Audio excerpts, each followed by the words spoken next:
Saya akan menjelaskan tentang tradisi masyarakat sebelum mengenal tulisan. Masyarakat zaman dulu sebelum mengenal tulisan, mereka melakukan tradisi lisan, yang dimana tradisi lisan tersebut yang akan saya jelaskan pengertiannya sebagai berikut. Yang pertama, tradisi lisan merupakan tradisi yang terkait dengan kebiasaan atau adat istiadat. Menggunakan bahasa lisan dalam menyampaikan pengalaman sehari-hari dari seseorang ke orang lain. Yang kedua, tradisi lisan dapat juga diartikan sebagai pengungkapan lisan dari satu generasi ke generasi yang lain. Yang ketiga, menurut Kunto Wijoyo, tradisi lisan merupakan sumber sejarah yang merekam masa lampau manusia. Tradisi sejarah masyarakat sebelum mengenal tulisan merupakan tradisi dalam mewariskan pengalaman masa lalu serta pengalaman hidup sehari-hari yang terkait dengan adat istiadat, kepercayaan, nilai moral pada generasi mereka sendiri dan generasi yang akan datang. Melalui tradisi lisan, peringatan-peringatan berupa bangunan serta alat hidup sehari-hari. Tradisi lisan mengandung kejadian-kejadian sejarah, nilai-nilai moral, keagamaan, adat istiadat, cerita hayalan, peribahasa, lagu dan mantra, serta petuah leluhur. Tradisi lisan ada sejak manusia memiliki kemampuan berkomunikasi meskipun belum mengenal tulisan, tetapi mereka telah mampu merekam pengalaman masa lalunya. Sebagai contoh, tradisi lisan. Aktivitas bercocok tanam sampai sekarang masih ada karena diwariskan secara bertahap dan turun-temurun dari nenek moyang kita kepada generasi selanjutnya. Tradisi lisan adalah pesan atau kesaktian yang disampaikan secara turun-temurun dari suatu generasi ke generasi yang lain. Tradisi lisan dapat berupa ucapan, pidato, nyanyian, pantun, serta cerita rakyat, nasihat, balada, ratapan, tahayul, dongeng, mantra, dan kebiasaan. Tradisi lisan merupakan bagian dari warisan kebudayaan tak benda Indonesia. Tradisi lisan dapat dipelajari dalam antropologi. Tradisi lisan dapat dijadikan sebagai sumber sejarah dan tonggak awal dalam penelusuran peristiwa sejarah. Beberapa contoh tradisi lisan Indonesia adalah pantun, cerita rakyat, wayang kulit, salawat dulung, dan buleng. Selanjutnya, pentingnya memelihara tradisi lisan. Dengan memelihara tradisi lisan dapat meningkatkan pengetahuan akan kebudayaan yang melampaui batas ruang dan waktu, dan tradisi lisan tetap terjaga dari punahnya tradisi lisan. Tradisi lisan penting untuk dipelihara karena memiliki peran penting dalam melestarikan budaya dan identitas bangsa, serta menjadi sumber sejarah yang berharga. Selanjutnya, upaya untuk melestarikan tradisi lisan. 1. Edukasi generasi muda. Mengajarkan nilai tradisi di sekolah atau melalui pelatihan. 2. Upaya pelestarian tradisi lisan mencakup memotivasi pemilik budaya, kerjasama pihak terkait, penggunaan nama tradisional, serta dukungan moral dan dana. Ketiga, pendokumentasian, mencatat dan merekam tradisi lisan dalam bentuk tulisan, audio, atau video. 4. Penghargaan, mengapresiasi para pelaku tradisi lisan agar mereka terus melestarikannya. Selanjutnya, jejak sejarah masyarakat Indonesia sebelum mengenal tulisan.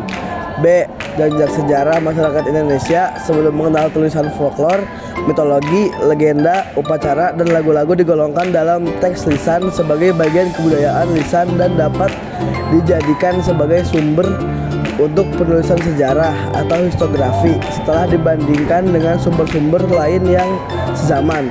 Terdapat sejarah di dalamnya, yaitu berupa ingatan kolektif yang tersimpan dalam ingatan manusia yang diwariskan secara turun-temurun melalui tradisi lisan, melalui tatanan sosial seperti keluarga dan masyarakat. Nenek moyang mewariskan budayanya ke generasi penerus. Nah, dari sinilah kita yang ada di zaman saat ini mendapat kemudahan untuk melacak jejak sejarah melalui tradisi yang dilakukan oleh masyarakat. Tentunya kita dapat melacaknya, dan tradisi lisan yang dikisahkan secara turun-temurun. Bentuk tradisi lisan meliputi folklor, mitologi, legenda, upacara, dan lagu-lagu daerah. Selanjutnya, saya akan membahas tentang folklore. Folklore dalam bahasa Inggris terdiri atas dua kata, folk dan lore. Folk artinya kolek, yang diartikan sebagai sekelompok orang memiliki ciri-ciri pengenalan fisik, sosial, dan budaya yang sama, sehingga dapat dibedakan dari kelompok yang lore.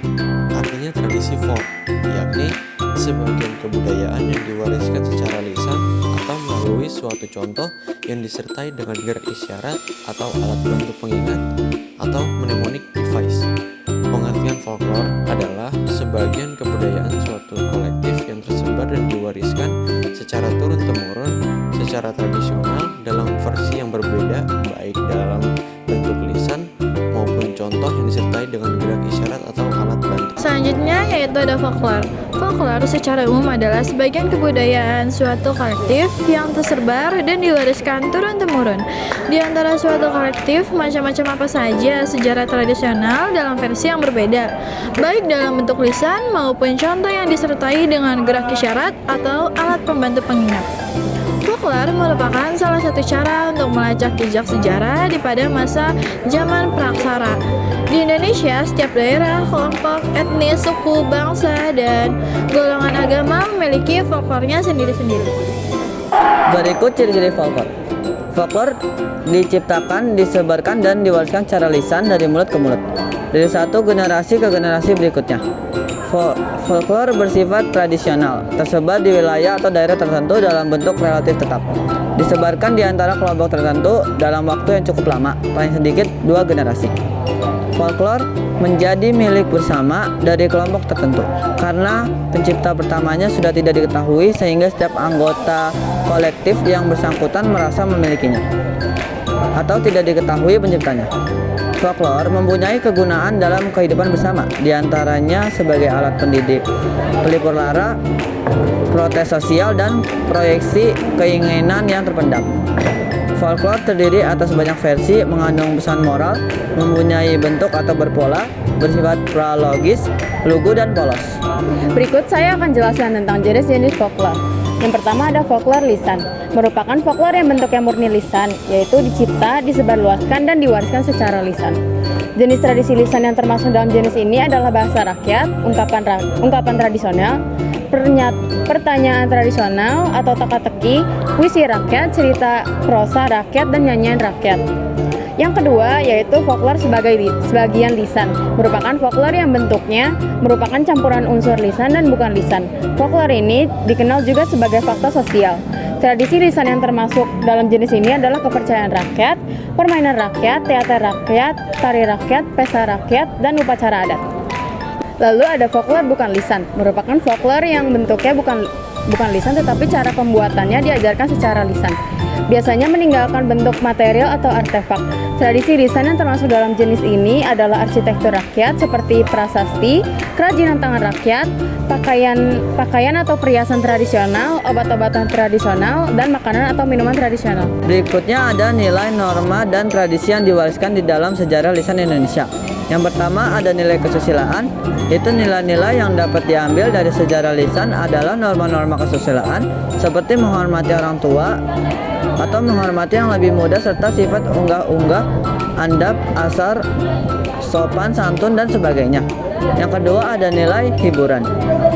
Tradisi lisan banyak disebar luaskan dalam kehidupan keluarga seperti bapak bercerita kepada anaknya, kakek bercerita kepada cucunya, atau guru kepada muridnya dalam rangka memberikan hiburan atau selingan. Nilai pendidikan.